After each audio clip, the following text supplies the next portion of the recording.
नगरपंचायतकडून गेल्या 10 दिवसापासून शहरात पाणी पुरवठा न झाल्यामुळे नागरिक त्रस्त झाले आहे।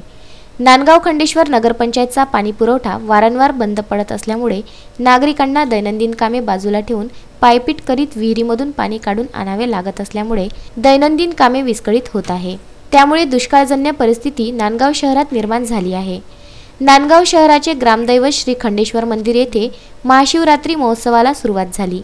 मात्र पाण्याच्या दुष्काळाने महिला व पुरुषांना श्रीमद भागवत सप्ताहाला सुद्धा जाता येत नसल्यामुळे भाविकांमध्ये नगरपंचायत प्रशासनाविरुद्ध तीव्र असंतोष निर्माण आहे, असा आरोप नांदगावातील नागरिकांनी केला आहे।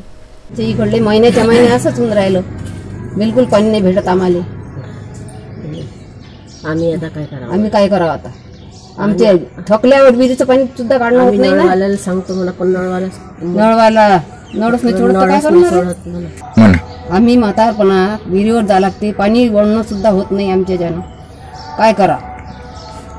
नाही तर नळ नव्हते द्यायला लागत, मग नाही संडास दिले घरोघरी पाणी कसं पुरवा?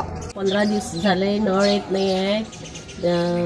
पाण्याचा खूप दुष्काळ आहे। आम्हाला दुरून प्यायचं पाणी आणायला जावं लागते आणि विहिरीचं पाणी सुद्धा ओढत राहावं लागते। आणि हे किती दिवस नळ येणार नाही याचं सांगतही नाही, नळवाले सुद्धा जाहीर करत नाही। आता आम्हाला नळ रोजचे सोडायला पाहिजे, चौथ्या दिवशी। उमेश चौकडे, सागर सव्वालाखे, विदर्भ न्यूज, नांदगाव खंडेश्वर।